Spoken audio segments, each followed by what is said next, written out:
Hello दोस्तों, कैसे हो दोस्तों। आप सभी का केमिस्ट्री की क्लास में हार्दिक स्वागत है। दोस्तों, मेरा नाम संतोष साहू है और हम पढ़ रहे हैं 12th क्लास की केमिस्ट्री सब्जेक्ट। दोस्तों, आज हम एक नया चैप्टर स्टार्ट करने वाले हैं, चैप्टर नंबर 3।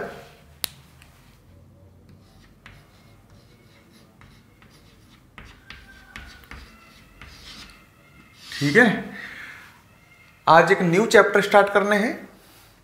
चैप्टर नंबर 1 और चैप्टर नंबर 2 हम पढ़ चुके हैं और चैप्टर नंबर 3 आज हम स्टार्ट कर रहे हैं।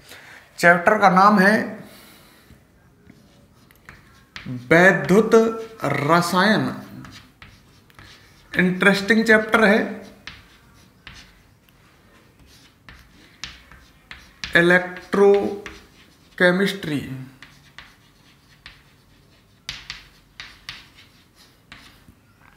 तो हम पढ़ने वाले हैं आज चैप्टर वैद्युत रसायन इलेक्ट्रोकेमिस्ट्री। ठीक है, काफ़ी इंटरेस्टिंग चैप्टर है। आपको पढ़ने में इसको आनंद आएगा।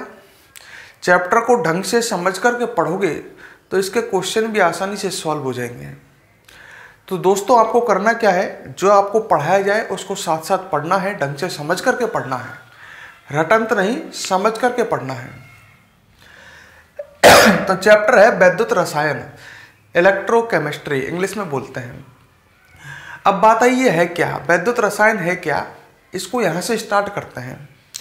देखो, वैद्युत रसायन जो है, ये चैप्टर वैद्युत रसायन जो है ये रसायन विज्ञान की एक शाखा है। ठीक है, मतलब वैद्युत रसायन जो है रसायन विज्ञान अर्थात केमिस्ट्री की एक शाखा है, जिसमें ध्यान से समझना, मेरी बातों को ध्यान से सुनना। विद्युत ऊर्जा का रासायनिक ऊर्जा में परिवर्तन। मैंने ब्लैक बोर्ड पर ढंग से देखो, दो ऊर्जाएं लिखी, एक तो विद्युत ऊर्जा और एक रासायनिक ऊर्जा। ठीक है, विद्युत ऊर्जा तो आप जानते ही हो, विद्युत धारा, विद्युत ऊर्जा।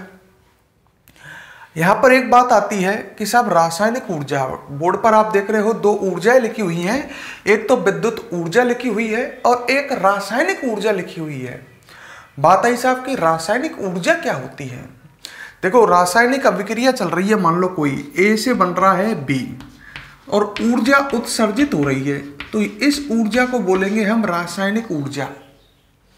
मतलब सिंपल भाषा में कहूं, रासायनिक अभिक्रिया से उत्पन्न ऊर्जा। कोई रासायनिक अभिक्रिया ऊष्माक्षेपी है, आप समझो, और उससे ऊर्जा निकल रही है। ऊष्माक्षेपी अभिक्रियाओं से ऊर्जा निकलती है ना, तो ये ऊर्जा निकल रही है, तो ये ऊर्जा है रासायनिक ऊर्जा। मतलब रासायनिक अभिक्रिया से उत्सर्जित होने वाली ऊर्जा रासायनिक ऊर्जा हो गई। तो बोर्ड पर आपके सामने दो ऊर्जाएं लिख रही हैं, एक विद्युत ऊर्जा और एक रासायनिक ऊर्जा। तो इस चैप्टर के अंतर्गत, या ऐसे कहूं रसायन विज्ञान की इस शाखा के अंतर्गत, वैद्युत रसायन रसायन विज्ञान की एक शाखा है। इस शाखा के अंतर्गत विद्युत ऊर्जा का रासायनिक ऊर्जा में परिवर्तन और रासायनिक ऊर्जा का विद्युत ऊर्जा में परिवर्तन का अध्ययन करते हैं। विद्युत ऊर्जा का रासायनिक ऊर्जा में परिवर्तन और रासायनिक ऊर्जा का विद्युत ऊर्जा में परिवर्तन। मतलब इस चैप्टर के अंतर्गत हम ये जानेंगे कि किस तरह से विद्युत ऊर्जा को रासायनिक ऊर्जा में बदला जाता है, या रासायनिक ऊर्जा को किस तरह से विद्युत ऊर्जा में परिवर्तित किया जाता है। अब बात को आगे समझते चलना। रासायनिक ऊर्जा को विद्युत ऊर्जा में बदलने वाला उपकरण या युक्ति होती है वैद्युत रासायनिक सेल। बात को ढंग से सुनते चलना, समझते चलना। वह उपकरण सेल, बैटरी, वह उपकरण जो रासायनिक ऊर्जा को विद्युत ऊर्जा में बदलता है उसको बोलते हैं वैद्युत रासायनिक सेल। और वह उपकरण जो विद्युत ऊर्जा को रासायनिक ऊर्जा में बदलता है उसको बोलते हैं वैद्युत अपघटनी सेल। अब मैं इसको दूसरे तरह से कह सकता हूं, मतलब यहां पर हम वैद्युत रासायनिक सेल का अध्ययन करेंगे और वैद्युत अपघटनी सेल का अध्ययन करेंगे। वैद्युत रासायनिक सेल रासायनिक ऊर्जा को विद्युत ऊर्जा में बदलते हैं और विद्युत ऊर्जा को रासायनिक ऊर्जा में बदलते हैं, वो सेल कहलाते हैं वैद्युत अपघटनी सेल। क्लियर? अच्छा, बात ऐसा आप उदाहरण दो, जैसे घर में अपन देखते हैं दीवार घड़ी है, दीवार घड़ी में एक सेल लगा होता है, आपने देखा होगा, दीवार घड़ी में एक सेल लगा होता है, सही है। वो सेल जो है वो क्या करता है, उस सेल के अंदर रासायनिक अभिक्रिया चलती हैं, सेल के अंदर रासायनिक अभिक्रिया चलती हैं, जो दीवार घड़ी में सेल लग रहा है। जब उसके अंदर रासायनिक अभिक्रियाएं चलती हैं तो कौन सी ऊर्जा उत्पन्न होती है? रासायनिक अभिक्रियाओं से रासायनिक ऊर्जा। उसको वो किस में कन्वर्ट करता है? विद्युत ऊर्जा में। वही उस सेल के अंदर रासायनिक अभिक्रियाएं चलेंगी, रासायनिक अभिक्रियाओं से रासायनिक ऊर्जा उत्पन्न होगी, जिसे वो विद्युत ऊर्जा में बदलता है और उस विद्युत ऊर्जा से घड़ी चलती है, या घड़ी की जो मोटर है उसमें अंदर वो घूम चलती है। तो जो अपने घरों में जो सेल काम में आ रहे हैं, जैसे रिमोट में, दीवार घड़ी में, हाथ घड़ी में, ये सभी सेल रासायनिक ऊर्जा को विद्युत ऊर्जा में बदलते हैं। ये सेल कहलाते हैं वैद्युत रासायनिक सेल। एक बात और सुनो, इनमें जो अभिक्रियाएं चलती हैं, जैसे मान लो इसमें ये अभिक्रिया चल रही है वैद्युत रासायनिक सेल में, ए से बी बन रहा है, यह अभिक्रिया स्वतः प्रवर्तित, स्वतः प्रवर्तित का मतलब है, स्वतः मतलब अपने आप, प्रवर्तित मतलब चलने वाली, मतलब वैद्युत रासायनिक सेल में जो अभिक्रिया है वो स्वतः प्रवर्तित अपने आप चलती है। मेरी बात सुन लो, तुम ऐसा तो नहीं कर रहे दीवार घड़ी में तुमने सेल लगा दिया, अभिक्रियाएं आप तो नहीं चलवाते उसमें, वहां में अभिक्रियाएं, उसमें अभिक्रियाएं अपने आप चलती हैं, स्वतः चलती हैं, अपने आप अभिक्रियाएं चलती हैं। क्लियर? अच्छा, जो वैद्युत अपघटनी सेल हैं इनमें क्या होता है, विद्युत ऊर्जा से क्या बनती है? रासायनिक ऊर्जा। सही है, विद्युत ऊर्जा से रासायनिक ऊर्जा बनती है। तो रासायनिक ऊर्जा तो आपको पता ही है रासायनिक अभिक्रियाओं से बनेगी। सही है, तो इनमें जो अभिक्रियाएं चलती हैं वह स्वतः अप्रवर्तित, मतलब स्वतः मतलब अपने आप, अप्रवर्तित मतलब न चलने वाली, मतलब इनमें अभिक्रियाएं अपने आप नहीं चलती हैं। कैसे चलती हैं? विद्युत ऊर्जा से इनमें अभिक्रियाएं चलती हैं, अपने आप नहीं चलती। सही है, जैसे मान लो ये एक वैद्युत अपघटनी सेल है, इसमें जब आप विद्युत धारा प्रवाहित करोगे तो इसमें अभिक्रिया चलेगी, तो इसमें अभिक्रिया अपने आप नहीं चलती है। जबकि वैद्युत रासायनिक सेल में अभिक्रियाएं अपने आप चलती हैं, स्वतः प्रवर्तित होती हैं। मैंने देखो अभी तक शॉर्ट में समझाया, मैंने कहा कि वैद्युत रसायन क्या है, ये एक रसायन विज्ञान की शाखा है। ठीक है, फिर मैंने आपके सामने दो ऊर्जाओं का जिक्र किया, एक विद्युत ऊर्जा और एक रासायनिक ऊर्जा। विद्युत ऊर्जा का रासायनिक ऊर्जा में परिवर्तन वैद्युत अपघटनी सेल करते हैं और रासायनिक ऊर्जा का विद्युत ऊर्जा में परिवर्तन वैद्युत रासायनिक सेल करते हैं। सही है, तो अब मेरी बात सुन लो, वैद्युत रासायनिक सेल जो दीवार में लगे, जो अपनी दीवार घड़ी वगैरह में लगे हुए हैं, उनमें अभिक्रियाएं अपने आप चलती हैं, स्वतः चलती हैं। सही है, और वैद्युत अपघटनी सेल जो हैं इनमें अभिक्रियाएं अपने आप नहीं चलती हैं, स्वतः अप्रवर्तित होती हैं। तो अब हम परिभाषा दे सकते हैं कि वैद्युत रसायन क्या है। सोचना समझना, रसायन विज्ञान की वह शाखा जिसके अंतर्गत विद्युत ऊर्जा का रासायनिक ऊर्जा में परिवर्तन तथा रासायनिक ऊर्जा का विद्युत ऊर्जा में परिवर्तन का अध्ययन करते हैं। क्लियर? अच्छा, विद्युत ऊर्जा का रासायनिक ऊर्जा में परिवर्तन वैद्युत अपघटनी सेल द्वारा किया जाता है और रासायनिक ऊर्जा का विद्युत ऊर्जा में परिवर्तन वैद्युत रासायनिक सेल द्वारा किया जाता है। क्लियर? वैद्युत रासायनिक सेल में अभिक्रियाएं स्वतः प्रवर्तित अपने आप चलती हैं और वैद्युत अपघटनी सेल में अभिक्रियाएं अपने आप नहीं चलती है। धीरे धीरे आपको समझ में आएगा, स्वतः अप्रवर्तित मतलब अपने आप नहीं चलती हैं। तो यहां तक इसको क्लियर कर लो, दिमाग में बैठा लो, फिर हम आगे बढ़ेंगे, तब मजा आएगा इसमें। तो डालो सबसे पहले तो चैप्टर नंबर 3,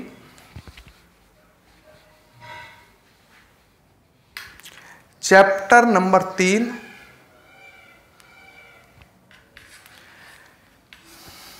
डाल दिया। चैप्टर का नाम डालो वैद्युत रसायन, कोष्टक में इलेक्ट्रोकेमिस्ट्री,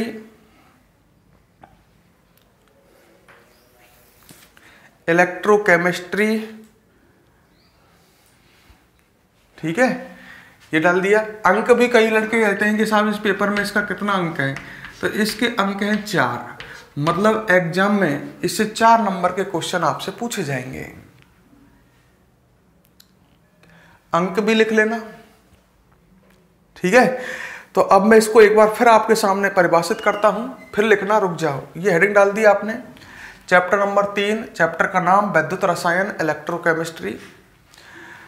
तो अब ये क्या है, ये विद्युत रसायन क्या है, अब सुनो एक बार और। रसायन विज्ञान की वह शाखा जिसके अंतर्गत विद्युत ऊर्जा का रासायनिक ऊर्जा में परिवर्तन तथा रासायनिक ऊर्जा का विद्युत ऊर्जा में परिवर्तन का अध्ययन करते हैं, ठीक है। रासायनिक ऊर्जा को विद्युत ऊर्जा में परिवर्तित करने वाली युक्ति या उपकरण वैद्युत रासायनिक सेल कहलाता है, और विद्युत ऊर्जा को रासायनिक ऊर्जा में परिवर्तित करने वाला उपकरण वैद्युत अपघटनी सेल कहलाता है। वैद्युत रासायनिक सेल में जो अभिक्रिया तो दोनों जगह चलेंगी, वे स्वतः परिवर्तित अपने आप चलती हैं। तो दीवार घड़ी में सेल लग रहा है, उसमें अभिक्रिया क्या आप चलाने जा रहे हो क्या? नहीं, अपने आप अभिक्रियाएं चलती रहती हैं। जबकि जो वैद्युत अपघटनी सेल होते हैं उनमें अभिक्रियाएं स्वतः अपरिवर्तित, मतलब अपने आप नहीं चलती हैं। ए लग गया, ए का मतलब नहीं। क्लियर? तो अब इसको लिखते हैं, फिर आगे बढ़ते हैं। नीचे हेडिंग डालो वैद्युत रसायन, वैद्युत रसायन डाल दिया। लिखो इसमें रसायन विज्ञान की वह शाखा, रसायन विज्ञान की वह शाखा, रसायन विज्ञान की वह शाखा जिसके अंतर्गत, रसायन विज्ञान की वह शाखा जिसके अंतर्गत विद्युत ऊर्जा का रासायनिक ऊर्जा में परिवर्तन, विद्युत ऊर्जा का रासायनिक ऊर्जा में परिवर्तन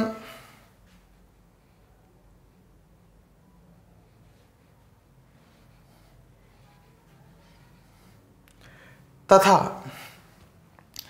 रासायनिक ऊर्जा का विद्युत ऊर्जा में परिवर्तन का अध्ययन करते हैं।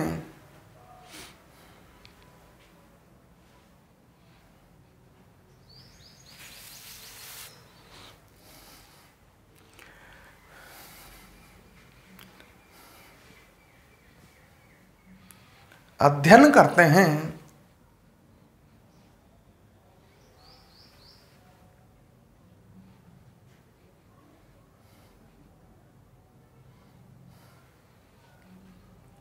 ठीक है, आगे लिखो। विद्युत ऊर्जा को रासायनिक ऊर्जा में परिवर्तित,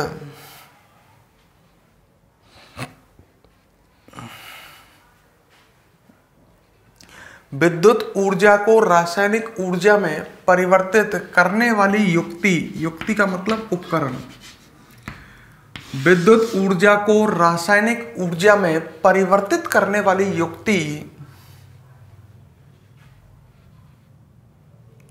वैद्युत अपघटनी सेल कहलाती है। वैद्युत अपघटनी सेल कहलाती है तथा वैद्युत अपघटनी सेल कहलाती है तथा रासायनिक ऊर्जा को विद्युत ऊर्जा में, रासायनिक ऊर्जा को विद्युत ऊर्जा में परिवर्तित करने वाली युक्ति, परिवर्तित करने वाली युक्ति वैद्युत रासायनिक सेल कहलाती है। वैद्युत रासायनिक सेल कहलाती है।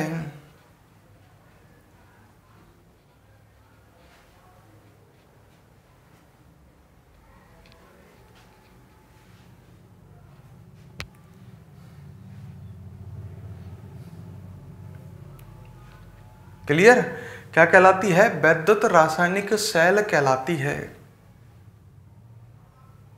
लिख लिया यार तक? आगे लिखो। वैद्युत रासायनिक सेल में अभिक्रियाएं स्वतः प्रवर्तित। वैद्युत रासायनिक सेल में अभिक्रियाएं स्वतः प्रवर्तित। स्वतः प्रवर्तित का मतलब अपने आप चलने वाली। वैद्युत रासायनिक सेल में अभिक्रियाएं स्वतः प्रवर्तित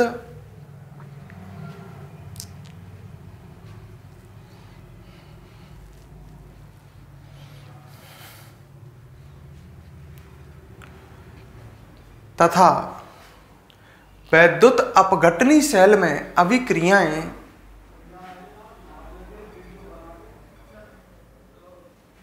वैद्युत अपघटनी सेल में अभिक्रियाएं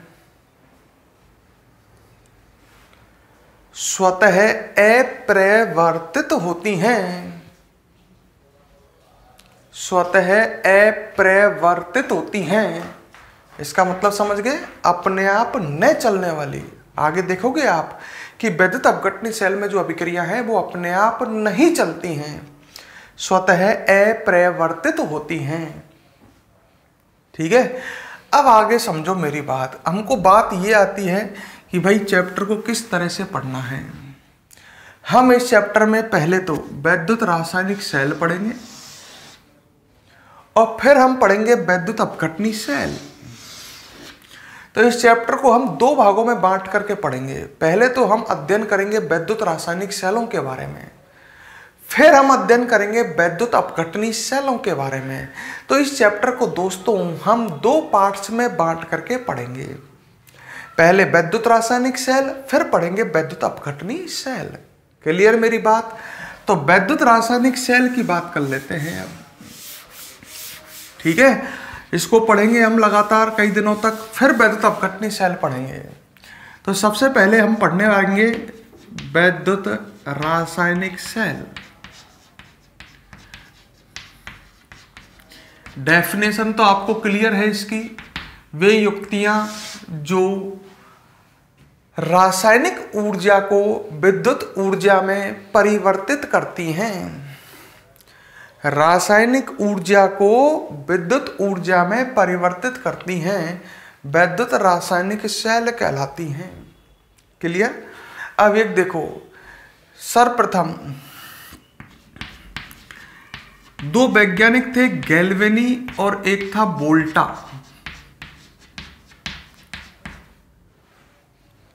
ये दो वैज्ञानिकों के नाम हैं गैल्वेनी व वोल्टा। इन्होंने वैद्युत रासायनिक सेलों का निर्माण किया था।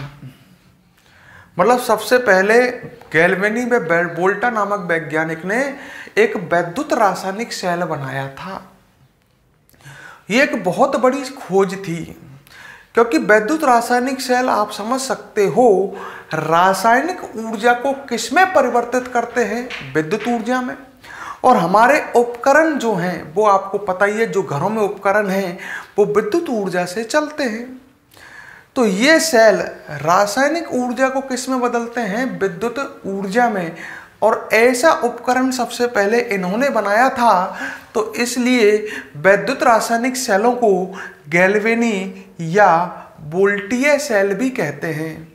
गैल्वेनिक सेल या वोल्टीय सेल भी कहते हैं। गैल्वेनिक सेल या वोल्टीय सेल भी कहते हैं। अब आपके सामने इनके तीन नाम हो गए। एक तो वैद्युत रासायनिक सेल, गैल्वेनिक सेल या वोल्टीय सेल, एक ही बात है। समझ लेना, कहीं लिखा आ जाता है एक गैल्वेनिक सेल, तो तुरंत समझ जाना कौन सा सेल है वो, वैद्युत रासायनिक सेल। क्लियर? अच्छा, तो एक बार और इनकी यहाँ से इसको स्टार्ट करते हैं, तो एक बार और इनकी परिभाषा से इन्हें स्टार्ट करते हैं। हेडिंग डालो वैद्युत रासायनिक सेल, डालो हेडिंग वैद्युत रासायनिक सेल।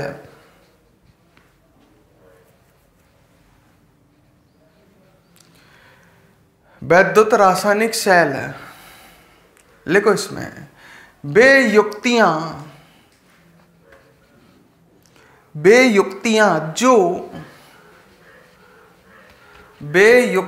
जो रासायनिक ऊर्जा को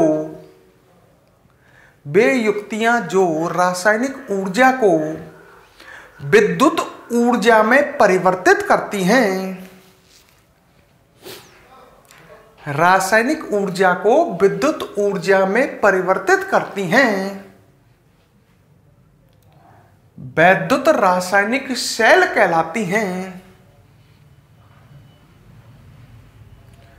वैद्युत रासायनिक सेल कहलाती हैं।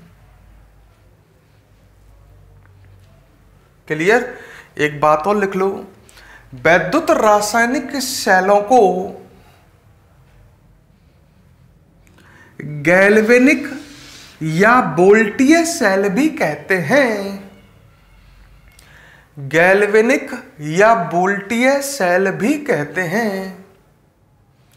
तो इन्हें किस नाम से भी जानते हैं? गैल्वेनिक सेल या वोल्टीय सेल। ठीक है। अच्छा, अब आप बोर्ड की तरफ देखो ढंग से। अब आपका काम है केवल समझना। क्लियर? तो अब केवल समझने पे ध्यान देना, बोर्ड की तरफ पूरा ध्यान। मैं एक सेल की बात करने आपसे जा रहा हूं। सेल का नाम है डैनियल सेल। सेल का मतलब युक्ति, उपकरण, सही है, बैटरी। डैनियल सेल की बात करते हैं। पहले आपसे क्लियर कर देता हूं, ये जो मैंने लिखा है डैनियल सेल, ये एक वैद्युत रासायनिक सेल है।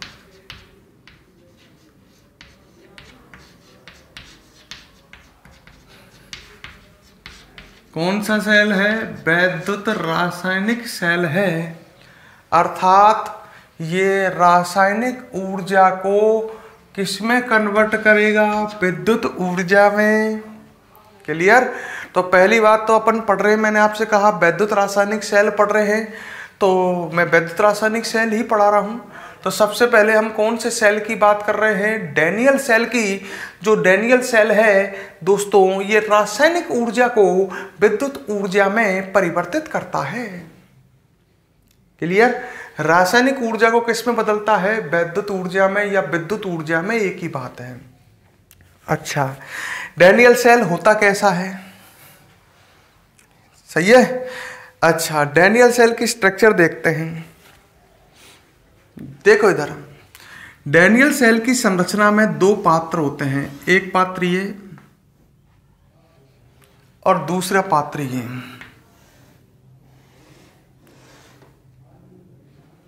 ठीक है। तो डैनियल सेल की संरचना में दो बर्तन होंगे, दो पात्र होंगे। इसकी संरचना बता रहा हूं डैनियल सेल की। डैनियल सेल की संरचना में दो पात्र होते हैं, जिनमें क्रम से है, एक पात्र में जिंक सल्फेट का विलयन,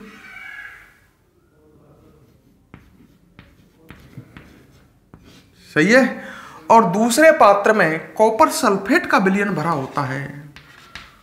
ढंग से देखते चलो, हालांकि ये आपने 11th में पढ़ चुके हैं, पर मुझे दोबारा पढ़ाना पड़ेगा। डैनियल सेल को मैं 11th में बता चुका हूं, फिर भी देखो। डैनियल सेल की संरचना में दो पात्र होते हैं, एक पात्र में जिंक सल्फेट का विलयन व दूसरे पात्र में कॉपर सल्फेट का विलयन भरा होता है। क्लियर? जिंक सल्फेट के विलयन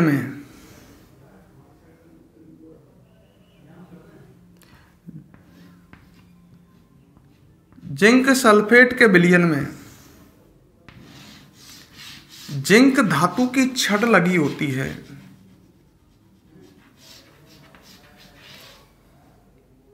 ठीक है।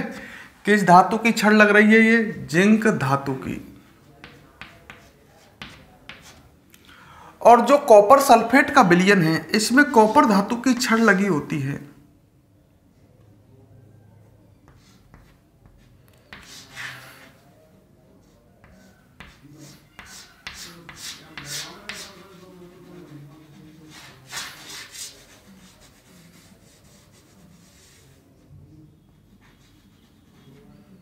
ये काय की छड़ लगी हुई है, कॉपर धातु की।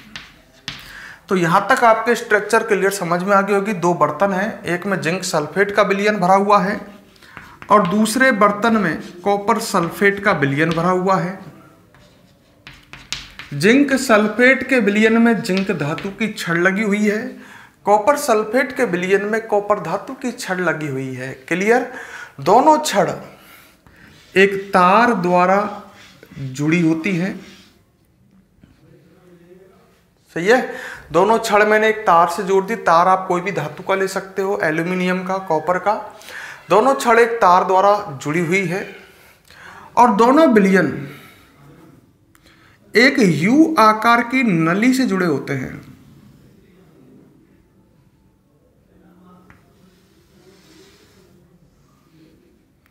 दोनों विलयन एक यू आकार की नली से जुड़े होते हैं। दोनों विलयनों को मैंने एक यू आकार की नली से जोड़ दिया है। ठीक है। इस नली को बोलते हैं लवण सेतु। मतलब ये विलयन और ये विलयन, दोनों विलयनों के बीच में एक यू आकार की नली लगी हुई है। उल्टा यू दिख रहा होगा आपको। ये यू आकार की नली क्या कहलाती है? लवण सेतु कहलाती है। ठीक है। जिसके अंदर आपको मैं आगे बताऊंगा, इसके अंदर लवण सेतु के अंदर KCl व अगर अगर नामक पदार्थ का मिश्रण भरा होता है।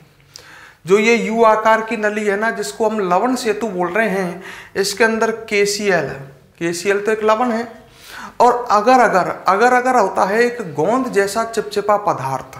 गोंद देखा है ना अपना, ऐसा पदार्थ होता है अगर वो भरा हुआ है, गाढ़ा पदार्थ होता है ये। तो इसके अंदर KCl और अगर नामक पदार्थ का मिश्रण भरा होता है।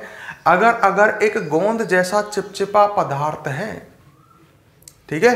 तो इसके अंदर आप ध्यान रख लेना। अभी तो इसको मिटा देता हूं। लवण सेतु जो होता है ये एक यू आकार की नली है जिसमें KCl व अगर नामक पदार्थ का मिश्रण भरा होता है।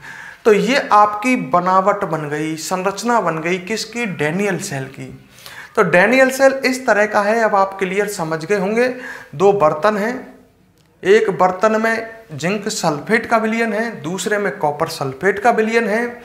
जिंक सल्फेट के विलयन में जिंक धातु की छड़ है, कॉपर सल्फेट के विलयन में कॉपर धातु की छड़ है। दोनों छड़ तार द्वारा जुड़ी हुई हैं और दोनों विलयन एक यू आकार की नली से जुड़े हुए हैं। ये यू आकार की नली लवण सेतु कहलाती है जिसमें KCl व अगर नामक पदार्थ का मिश्रण भरा होता है। यहां तक क्लियर है आपके? कोई समस्या आए तो बताना। क्लियर। अब एक बात देखो, अब मैं बात करता हूं कि इधर क्या अभिक्रिया होती है इस बर्तन में। सही है। इस बर्तन में जिंक जो धातु है, जिंक धातु की छड़ है, तो इसमें जिंक धातु है ये। तो जिंक परमाणु जो होंगे वो Zn+2 आयन में ऑक्सीकृत होते हैं और 2 इलेक्ट्रॉन उत्सर्जित करते हैं। बड़े ध्यान से समझना। जिंक धातु की छड़ है, जिंक परमाणुओं से निर्मित है। तो जिंक परमाणु किसका निर्माण करते हैं? Zn+2 आयनों का। सही है। जिंक परमाणु Zn+2 आयन बनाते हैं। जब एक जिंक परमाणु Zn+2 आयन बनाएगा तो कितने इलेक्ट्रॉन उत्सर्जित होंगे? 2।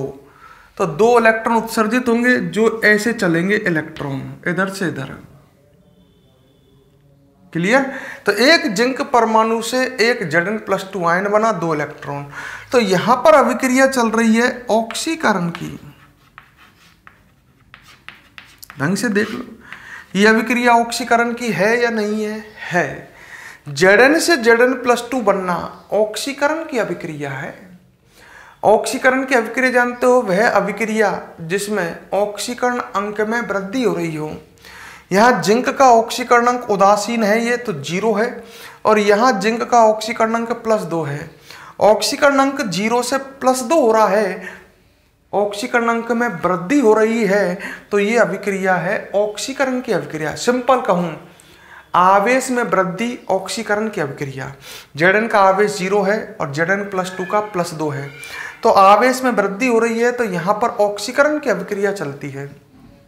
क्लियर? अच्छा, तो Zn से Zn+2 बने, ऑक्सीकरण की अभिक्रिया यहाँ चल रही है। और ये इलेक्ट्रॉन जो निकले Zn से Zn+2 बनने पर ये इस तार के द्वारा इस छड़ पर पहुंचेंगे, कॉपर धातु की छड़ पर। जैसे ये कॉपर धातु की छड़ पर आएंगे, विलयन में Cu+2 आयन पहले से ही है भाई, कॉपर सल्फेट का विलयन है ये, तो विलयन में Cu+2 और SO4-2 आयन तो पहले से ही है, लवण है ये, और लवण आपको पता ही है पानी में टूट जाएगा। तो ये कॉपर सल्फेट का विलयन है, तो इसमें दोस्तों Cu+2 और SO4-2 आयन पहले से ही हैं। यहाँ से इलेक्ट्रॉन आए इस छड़ पर, तो विलयन के Cu+2 आयन जाएंगे, सही है। तो यहाँ पर क्या होगा, विलयन के Cu+2 आयन जाएंगे, इधर से आने वाले इन इलेक्ट्रॉनों को ग्रहण करेंगे और ग्रहण करके कॉपर परमाणु का निर्माण करेंगे, सही है। तो बेटा ये अभिक्रिया काई की चल रही है, अपचयन की। देखो यहाँ कॉपर का ऑक्सीकरण अंक आवेश +2 है, +2 से 0 हो रहा है, और ऑक्सीकरण अंक में कमी क्या कहलाती है, अपचयन। तो यहां पर अपचयन होता है Cu+2 आयनों का। क्लियर? अच्छा, तो यहां पर ढंग से देखो, इधर जिंक का ऑक्सीकरण होता है, इधर कॉपर का क्या हो रहा है, अपचयन हो रहा है। यहां तक क्लियर है? अब ये बात सुनो, जो डैनियल सेल है इसमें आप जो ये जिंक धातु की छड़ है इसको एनोड बोलते हैं, ठीक है? ठीक है, मैं नू कहूं सिंपल भाषा में, जिस पात्र में ऑक्सीकरण की अभिक्रिया चल रही है, इस पात्र में ऑक्सीकरण की अभिक्रिया चल रही है, वहां जो छड़ लगी हुई है वो छड़ कहलाती है एनोड, और जिस पात्र में अपचयन की अभिक्रिया चल रही है वहां जो छड़ लगी हुई है वो क्या कहलाती है, कैथोड। आपके हर बात धीरे धीरे समझ में आएगी, अभी तो याद रखो, डैनियल सेल में जिंक धातु की छड़ एनोड और कॉपर धातु की छड़ कैथोड कहलाती है। अच्छा, जिंक धातु की छड़ एनोड है, इसका चिन्ह दिया जाएगा नेगेटिव, ठीक है, और कॉपर धातु की जड़ जो पॉजिटिव है उसका चिन्ह दिया जाएगा पॉजिटिव, ठीक है। तो मैंने दो बात कही, जिंक धातु की छड़ एनोड जिसका चिन्ह क्या दिया जाएगा डैनियल सेल में, नेगेटिव, और कॉपर धातु की छड़ कैथोड जिसका चिन्ह किया जाएगा पॉजिटिव।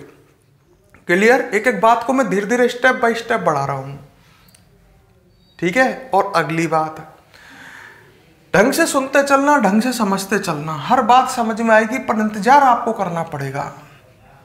अच्छा, जब आप डायग्राम बनाते हैं, जैसे डैनियल सेल का आपने डायग्राम बनाया, तो एनोड वाला भाग हमेशा लेफ्ट हैंड में बनाना है। लेफ्ट हैंड मतलब बाईं तरफ, आपको दिख रहा होगा।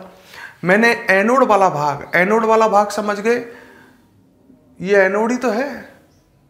अरे मैं सिंपल कहूं, वह भाग जिसमें ऑक्सीकरण की अभिक्रिया चल रही है उसमें लगाई हुई छड़ क्या कहलाएगी, एनोड कहलाएगी। वह भाग जिसमें ऑक्सीकरण की अभिक्रिया चल रही है उसमें लगी हुई छड़ क्या कहलाएगी, एनोड कहलाएगी। और जब आप डैनियल सेल का चित्र बनाएं तो एनोड वाला भाग आप किधर बनाओगे, बाईं तरफ, लेफ्ट हैंड साइड की तरफ, और कैथोड वाला भाग किधर बनाओगे, राइट हैंड साइड की तरफ, ठीक है। तो आप एक ट्रिक याद करो ना, अलोन, ठीक है, अलोन का मतलब समझो। इस ट्रिक को आप याद रखो, आपको डैनियल सेल पूरा याद हो जाएगा। ए का मतलब एनोड, एल का मतलब लेफ्ट हैंड साइड, मतलब डैनियल सेल का चित्र बनाए तो एनोड लेफ्ट हैंड साइड में बनाए और कैथोड किधर बना में, राइट हैंड साइड में, ठीक है। अच्छा, ओ का मतलब ऑक्सीकरण, मतलब एनोड वाले भाग में ऑक्सीकरण की अभिक्रिया चलेगी, और एन का मतलब नेगेटिव, एनोड का चिन्ह नेगेटिव होगा। तो अलोन में इसमें कई सारी बातें छिपी हुई हैं। एनोड लेफ्ट हैंड साइड में बनाना है। एनोड वाले भाग में ऑक्सीकरण की अभिक्रिया चलेगी और एनोड का चिन्ह नेगेटिव होगा। और कैथोड के बारे में जस्ट उल्टा, कैथोड राइट हैंड साइड में बनेगा। कैथोड पर अपचयन की अभिक्रिया चलेगी और कैथोड का चिन्ह पॉजिटिव होगा। क्लियर? अच्छा, एक बात बताओ, इलेक्ट्रॉनों का प्रवाह ऐसे हो रहा है, सिंपल कहूं तो एनोड से कैथोड की ओर। ब्लैक बोर्ड पर देखो, क्योंकि यहां पर ऑक्सीकरण की अभिक्रिया चल रही है एनोड वाले भाग में, जिससे इलेक्ट्रॉन उत्सर्जित हो रहे हैं। तो इलेक्ट्रॉन जा रहे हैं एनोड से कैथोड की ओर और विद्युत धारा बहती है इलेक्ट्रॉनों के प्रवाह के विपरीत दिशा में। विद्युत धारा ऐसे बहेगी इस तार में होकर के। सही है? क्लियर? तो विद्युत धारा इस तरह से बहेगी। तो हम कह सकते हैं ये बाह्य परिपथ है। देखो यहां पर दो परिपथ हैं।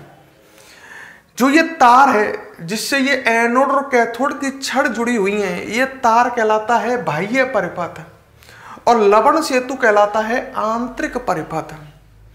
बाह्य परिपथ जो हमें दिखे बाहर से तार, और ये है लवण सेतु आंतरिक परिपथ। अब मैं कहूं बाह्य परिपथ में इलेक्ट्रॉनों का प्रवाह एनोड से कैथोड की ओर होता है और विद्युत धारा का प्रवाह कैथोड से एनोड की ओर होता है।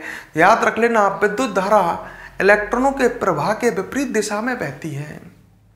इलेक्ट्रॉन ऐसे जाएंगे तो ऑटोमेटिक विद्युत धारा इस तरह से प्रवाहित होने लग जाएगी। अब मेरी बात को आप ढंग से सुनो, ढंग से समझो। यहां मैंने आपको बहुत सारी बातें बताई। ये मैंने जितनी भी आपको बातें बताई हैं ये डैनियल सेल के लिए बताई। और डैनियल सेल आपको ध्यान होगा ये एक वैद्युत रासायनिक सेल है, तो ये सभी बातें वैद्युत रासायनिक सेलों पर भी लागू होंगी।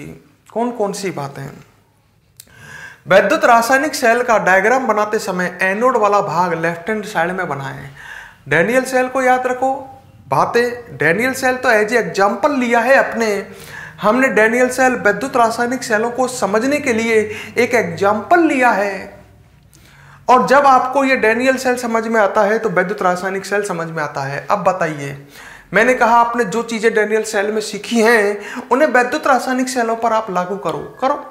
अब मैं कहूं वैद्युत रासायनिक सेल में एनोड वाला भाग किधर बनाया जाता है, आप कहोगे लेफ्ट राइट साइड में। ये एक वैद्युत रासायनिक सेल ही तो है डैनियल सेल। एनोड वाले भाग में वैद्युत रासायनिक सेलों में कौन सी अभिक्रियाएं चलती हैं, आप कहोगे ऑक्सीकरण की।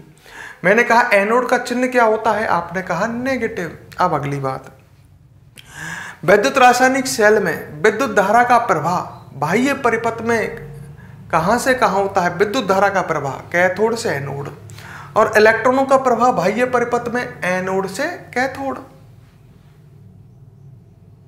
सही है? इलेक्ट्रॉन इस तरह से बहेंगे, विद्युत धारा इस तरह से बहेगी। अच्छा, अगली बात पूछी मैंने, विद्युत रासायनिक सेल में एनोड वाले भाग में ऑक्सीकरण की अभिक्रिया होती है, कैथोड वाले भाग में अपचयन की अभिक्रिया होती है। मतलब देखो, आपने पढ़ा होगा रेडॉक्स अभिक्रिया, वह अभिक्रिया जिसमें ऑक्सीकरण और अपचयन दोनों ही हों। तो एक बात बताओ, अपन ने पढ़ा है रेडॉक्स अभिक्रिया किसे कहते हैं? वह अभिक्रिया जिसमें ऑक्सीकरण भी हो और अपचयन भी। अब मैं आपसे पूछता हूं कि जो ये आपके सामने डैनियल सेल बन रहा है इसमें ऑक्सीकरण और अपचयन दोनों हो रहे हैं क्या? तो आपने कहा हाँ साहब, ऑक्सीकरण भी हो रहा है इसमें एनोड वाले भाग में और अपचयन भी हो रहा है। तो मैं अब आपसे कहूं कि बताओ वैद्युत रासायनिक सेलों में या डैनियल सेल में रेडॉक्स अभिक्रिया चल रही है या नहीं? साफ चल रही है। देखो डैनियल सेल में ऑक्सीकरण भी है और अपचयन भी है, मतलब यहां पर ऑक्सीकरण की अभिक्रिया भी प्रेजेंट है और अपचयन की अभिक्रिया भी प्रेजेंट है। तो हम कह सकते हैं कि डैनियल सेल में या वैद्युत रासायनिक सेलों में रेडॉक्स अभिक्रिया होती है। वह रेडॉक्स अभिक्रिया वही तो होती है जहां ऑक्सीकरण भी हो और अपचयन भी। यहाँ डैनियल सेल में या वैद्युत रासायनिक सेल में ऑक्सीकरण भी होता है और अपचयन भी होता है। तो यहाँ पर हम कहेंगे कि इनमें कौन सी अभिक्रिया चलती है? रेडॉक्स अभिक्रिया। अब मैंने अगली बात कही, ये रेडॉक्स अभिक्रिया प्रत्यक्ष है या अप्रत्यक्ष है?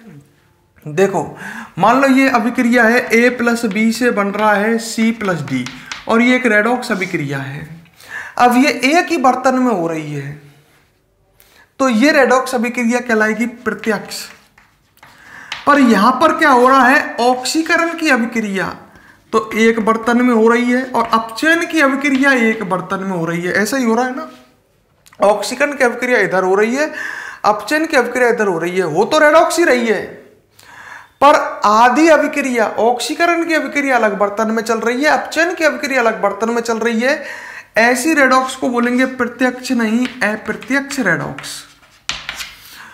मतलब वैद्युत रासायनिक सेलों में रेडॉक्स अभिक्रिया तो होती है, मतलब ऑक्सीकरण की अभिक्रिया भी होती है और अपचयन की भी होती है, पर वो बटी हुई है, एक भाग में ऑक्सीकरण की और एक भाग में अपचयन की, एक संग नहीं होती, एक ही बर्तन में दोनों नहीं चलती, एक ही बर्तन में ऑक्सीकरण और अपचयन की दोनों अभिक्रियाएं नहीं चलती, इसमें अलग अलग बर्तन में, एक में ऑक्सीकरण की और अपचयन की। तो यहां होने वाली रेडॉक्स अभिक्रिया को हम बोलेंगे अप्रत्यक्ष रेडॉक्स। तो वैद्युत रासायनिक सेलों में रेडॉक्स अभिक्रिया कैसी होती है, प्रत्यक्ष की अप्रत्यक्ष? तो आप कहोगे अप्रत्यक्ष। क्लियर? अच्छा, तो अब आप एक मिनट एक बात सुनो मेरी। तो अब आप बात को आगे बढ़ा लेते हैं। हेडिंग डालो आप डैनियल सेल, हेडिंग डालो डैनियल सेल, और मैं आपको जैसे लिखाता चलूं वैसे लिखते चलो और समझते चलो, है ना। हेडिंग डालो डैनियल सेल,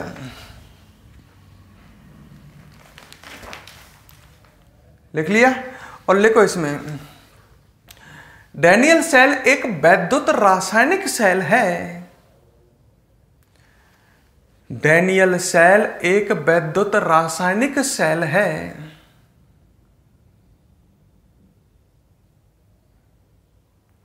एक वैद्युत रासायनिक सेल है।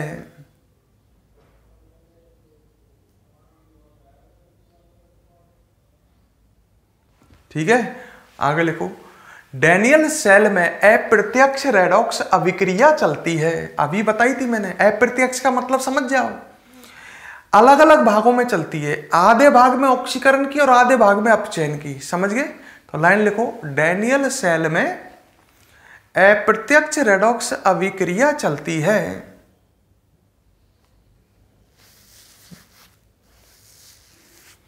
अप्रत्यक्ष रेडॉक्स अभिक्रिया चलती है।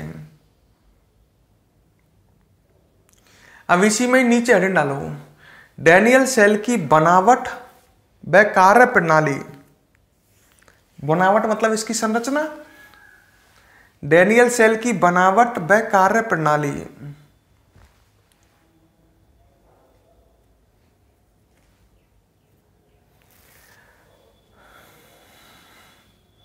बनावट व कार्य प्रणाली, ठीक है, बनावट व कार्य प्रणाली। अब इसमें लिखेंगे अपन, पर उससे पहले देखो मैं नीचे की इसको बता रहा हूं। अब ये आपको ब्लैक बोर्ड पर ये पूरा डायग्राम दिख रहा होगा, ये दिख रहा है क्या? इस डायग्राम को बनाओ पहले आप, फिर हम आगे बढ़ेंगे। बनावट व कार्य प्रणाली आपने हेडिंग डाल दी है, इसमें इस डायग्राम को बनाओ, फिर हम आगे बढ़ेंगे।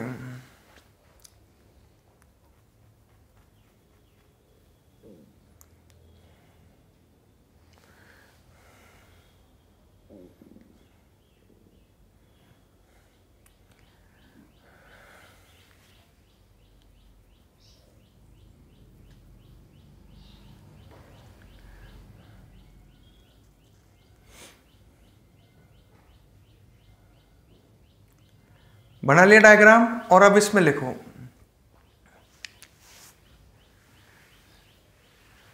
वीडियो को पोज करके बनाओ यार, ऐसे तो फिर तो हो गया आप काम। ऐसे तो कब तक बनाओगे और कब लिखोगे? इसे पोज करके बना लो वीडियो को। और अब लिखो, इसमें लिखो, डैनियल सेल की बनावट में दो पात्र होते हैं। डैनियल सेल की बनावट में दो पात्र होते हैं।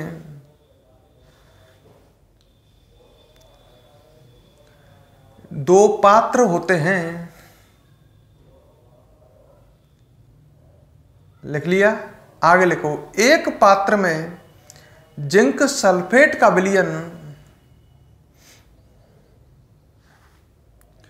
एक पात्र में जिंक सल्फेट का विलयन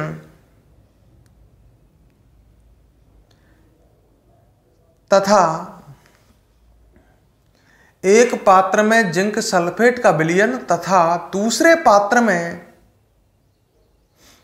दूसरे पात्र में कॉपर सल्फेट का विलयन भरा होता है। कॉपर सल्फेट का विलयन भरा होता है।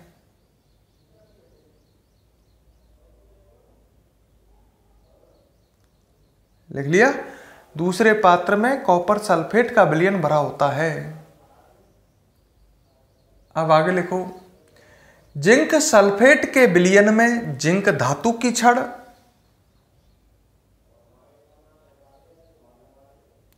जिंक सल्फेट के विलयन में जिंक धातु की छड़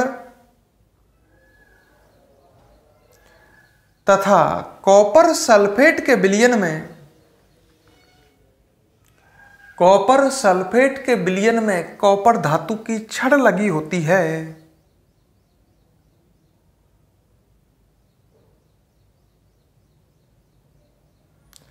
कॉपर सल्फेट के विलयन में कॉपर धातु की छड़ लगी होती है।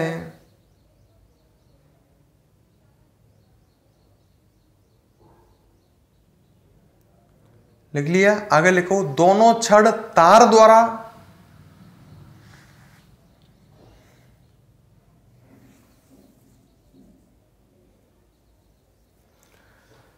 दोनों छड़ तार द्वारा तथा दोनों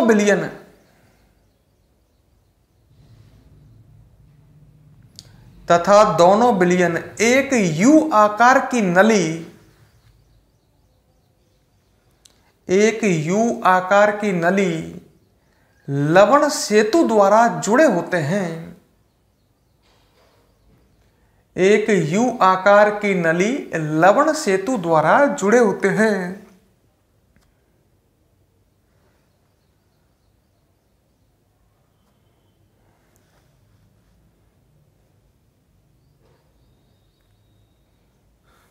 जुड़े होते हैं। और लिख लो, जिंक धातु की छड़ एनोड, जिंक धातु की छड़ एनोड तथा कॉपर धातु की छड़ कैथोड का कार्य करती है।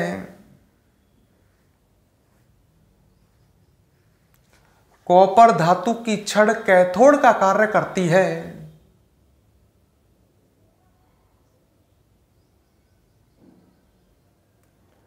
कॉपर धातु की छड़ कैथोड का कार्य करती है।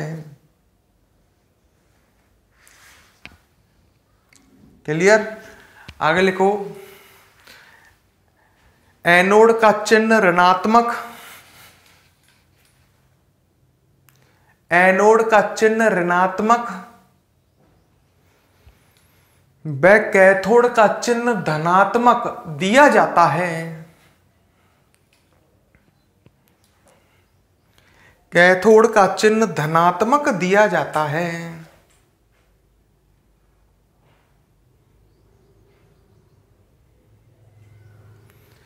सही है? एनोड का चिन्ह नेगेटिव और कैथोड का चिन्ह कैसे देते हैं? पॉजिटिव देते हैं। क्लियर? अच्छा, अब अपन अभिक्रिया लिख सकते हैं डैनियल सेल में एनोड की और कैथोड की। क्लियर? तो इसे यहां लिख देता हूं, आप भी लिख सकते हो, संग संग लिख लो। लिखो, एनोड की अभिक्रिया, एनोड की अभिक्रिया कौन सी हो जाएगी? Zn से बना Zn+2 मैंने समझाया था, +2 इलेक्ट्रॉन, ये तो एनोड की अभिक्रिया हो जाएगी। लिख लो इसको नीचे। और कैथोड की अभिक्रिया,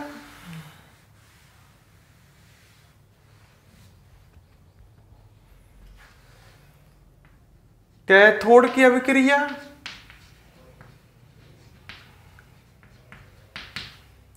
यहां लिख लेना बगल में ऑक्सीकरण। एनोड की अभिक्रिया ऑक्सीकरण की है और कैथोड की अभिक्रिया काय की है? अपचयन की। ध्यान करो, Cu से Cu+2 +2 इलेक्ट्रॉन, अभी बताया था क्या बनता है? Cu। ये अभिक्रिया काय की है? अपचयन की। तो एनोड पर तो ऑक्सीकरण की अभिक्रिया चलती है, कैथोड पर अपचयन की। अच्छा, इन्हें जोड़ दे तो क्या आ जाएगी? रेडॉक्स आ जाएगी क्या? सही है? तो एनोड और कैथोड की आपको अभिक्रिया दिख रही हैं और नीचे आप लिख सकते हैं इनको जोड़ करके क्या आ जाएगी, संपूर्ण सेल अभिक्रिया। संपूर्ण सेल अभिक्रिया मतलब पूरे सेल में होने वाली अभिक्रिया। भाई आधे सेल में तो ये अभिक्रिया चल रही है ऑक्सीकरण की, आधे में अपचयन की, तो संपूर्ण सेल अभिक्रिया कैसे आएगी, दोनों अभिक्रियाओं को जोड़ दो, जोड़ दे। तो जोड़ेंगे कैसे, तीर का चिन्ह दिख रहा है, इसके इधर के सब इधर को लिखने हैं, लिखना Zn plus Cu+2 plus 2 electron, और तीर के चिन्ह के पल्ल्या को लिखने हैं Zn+2 plus 2 electron plus Cu, electron तो इलेक्ट्रॉन कट जाएंगे। तो ये संपूर्ण सेल अभिक्रिया आ गई, जो कि एक रेडॉक्स है। रेडॉक्स है या नहीं है, है। देखो इसमें जिंक का ऑक्सीकरण हो रहा है, Zn का Zn+2 बनना, आवेश में वृद्धि, और कॉपर का अपचयन हो रहा है, तो ये रेडॉक्स अभिक्रिया है। तो हम कह सकते हैं कि डैनियल सेल में एक रेडॉक्स अभिक्रिया चलती है।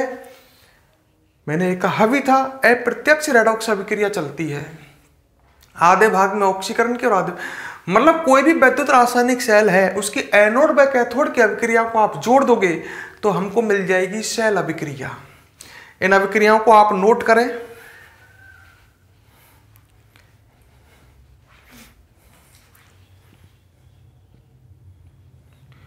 नोट करें।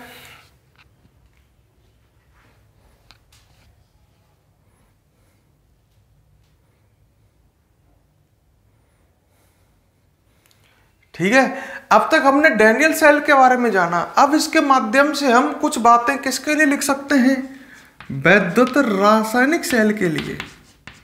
इनको पोज करके लिख लो यार, पोज करो, नोट करो। अब डैनियल सेल को जाना तो कुछ बातें हम किसके लिए लिख सकते हैं, वैद्युत रासायनिक सेल के लिए।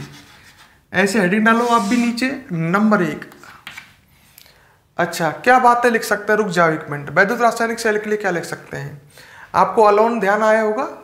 लिख सकते हैं वैद्युत रासायनिक सेल का चित्र बनाते समय या बनावट बनाते समय एनोड किधर बनाना है, बाईं तरफ लेफ्ट हैंड साइड, और कैथोड किधर बनाना है, राइट हैंड साइड में। एनोड का चिन्ह नेगेटिव, कैथोड का चिन्ह पॉजिटिव। एनोड वाले भाग में ऑक्सीकरण की अभिक्रिया, कैथोड वाले भाग में अपचयन की अभिक्रिया। ध्यान करो, तो ये सब बातें लिख सकते हैं। तो नीचे डालो वैद्युत रासायनिक सेलों के लिए। आपको डैनियल सेल पढ़ाने का उद्देश्य क्या था, वैद्युत रासायनिक सेल समझाना। तो डालो वैद्युत रासायनिक सेलों के लिए। अब नीचे लिखो नंबर 1, एनोड बाईं तरफ तथा कैथोड दाईं तरफ बनाया जाता है।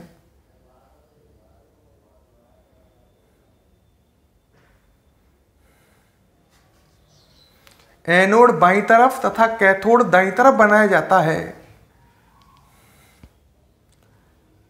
नंबर 2,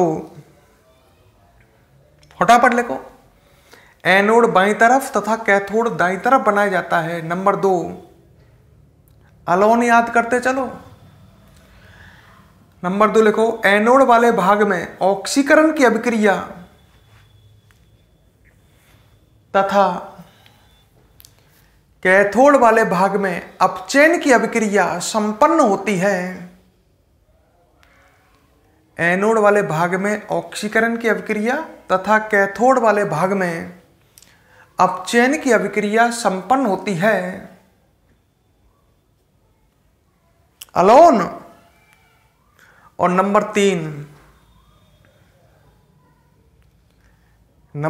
3, एनोड को ऋणात्मक चिन्ह तथा कैथोड को धनात्मक चिन्ह। अरे एनोड नेगेटिव, एनोड को ऋणात्मक चिन्ह तथा कैथोड को धनात्मक चिन्ह देते हैं।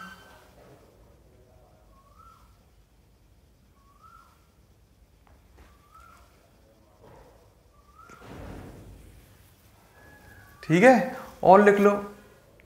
नंबर 4, बाह्य परिपथ में इलेक्ट्रॉनों का प्रभाव। बाह्य परिपथ में इलेक्ट्रॉनों का प्रभाव, याद करो, इलेक्ट्रॉनों का प्रभाव एनोड से कैथोड की ओर, एनोड से कैथोड की ओर तथा विद्युत धारा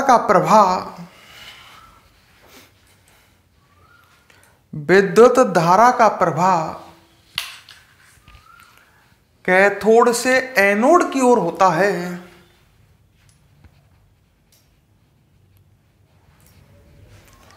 कैथोड से एनोड की ओर होता है।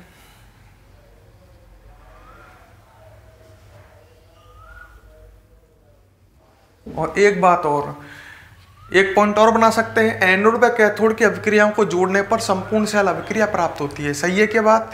तो एक बात और लिख लो, एनोड व कैथोड की अभिक्रियाओं को जोड़ने पर एनोड व कैथोड की अभिक्रियाओं को जोड़ने पर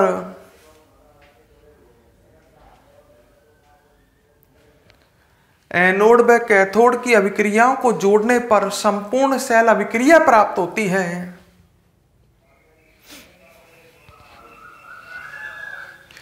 मतलब कोई भी आपके पास वैद्युत रासायनिक शेल है, एनोड व कैथोड की अभिक्रिया आपको पता है, तो उनको जोड़ोगे तो संपूर्ण शेल अभिक्रिया आपको प्राप्त हो जाएगी। क्लियर? तो यहां तक कोई समस्या है? क्लियर आया समझ में? नहीं आया? तो एनोड और कैथोड की अभिक्रिया को आप जोड़ दो, आपको संपूर्ण शेल अभिक्रिया प्राप्त हो जाएगी। तो ये सभी बातें आपको याद रखनी है। चलो अब हम आपसे विदा लेते हैं, नेक्स्ट क्लास में मिलते हैं। वीडियो को लाइक करें, वीडियो को कमेंट करें।